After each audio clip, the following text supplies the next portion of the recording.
거룩한 교회 성도 여러분, 이 영상을 보시는 하나님 나라의 귀한 자녀 여러분, 오늘은 2023년 3월 10일 금요일입니다. 오늘 매일 성경 본문에서는 드디어 예수님과 제자들이 유대 땅으로 들어옵니다. 큰 무리의 환영과 함께 치유 사역을 이어가셨다는 짤막한 보고는 예수님의 유대 사역을 예시하고 있습니다. 그를 맞는 또 다른 무리인 바리새인들이 시험을 목적으로 접근해 이혼에 대한 민감한 질문을 던집니다. 예수님은 자신이 가져온 하늘나라의 새 질서의 차원에서 결혼에 대한 새 해석을 내놓으십니다. 하나님이 창조 때부터 목적하신 연합의 목적을 회복하신 해석이었습니다.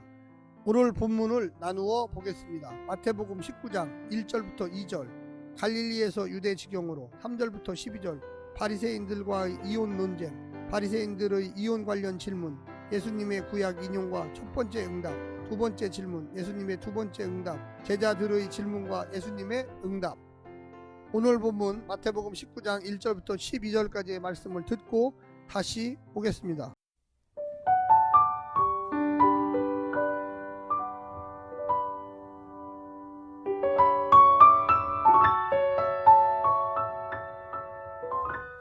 마태복음 19장.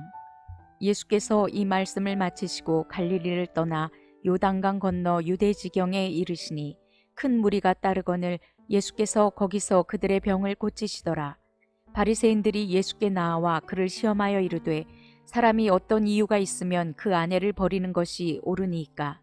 예수께서 대답하여 이르시되 사람을 지으신 이가 본래 그들을 남자와 여자로 지으시고 말씀하시기를 그러므로 사람이 그 부모를 떠나서 아내에게 합하여 그 둘이 한 몸이 될지니라 하신 것을 읽지 못하였느냐.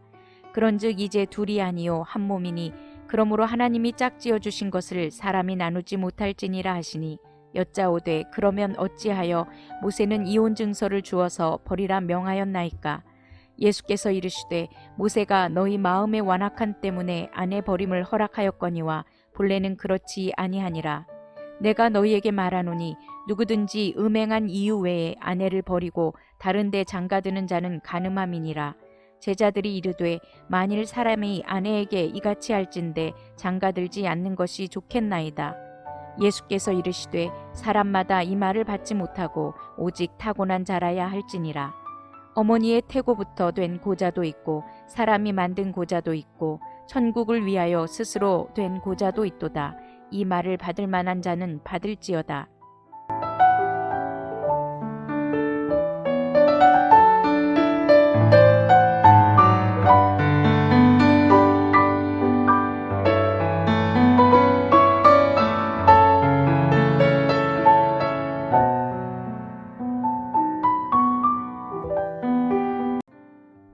네 번째 가르침은 갈릴리 지역에서 예수님을 마감하는 표시입니다. 이제 예수님은 제자들과 함께 요단강을 건너 유대 지경으로 들어가십니다.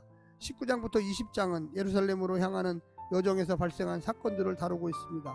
본 단락은 공동체의 근간인 가정이 결혼의 숭고함을 상실한 채 인간의 불순종과 완악함 때문에 이혼으로 깨져가던 1세기 유대 사회에 커다란 파장을 일으킨 예수님의 파격적인 교훈을 담고 있습니다.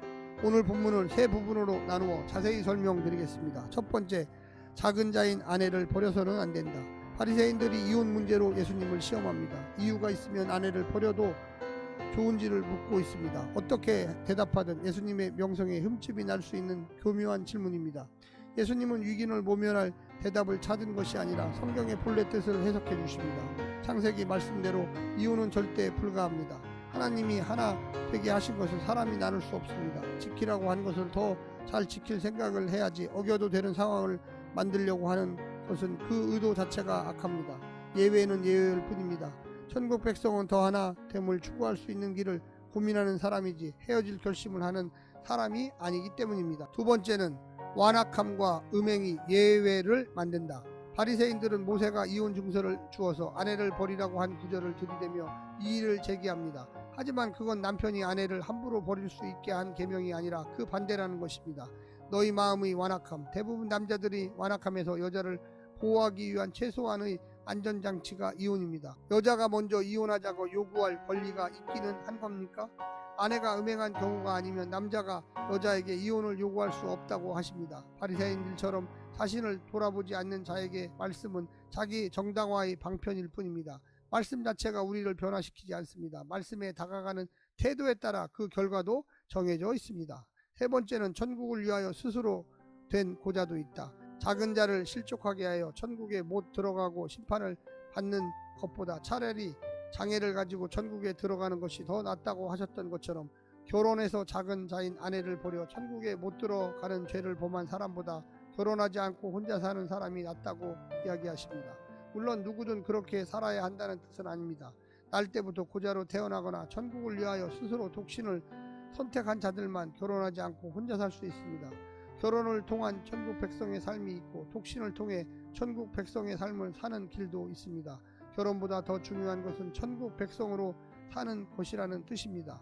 사랑하는 성도 여러분, 우리가 어떠한 마음의 자세로 어떤 태도로 사건을 직시하는지가 중요합니다. 과연 우리가 하나님 말씀에 순종할 자세를 가지고 우리의 일상을 대하고 있습니까? 오직 주님의 말씀에 순종하는 성도로서 살아가시기를 간절히 부탁합니다. 오늘 하루도 승리하십시오. 샬롬.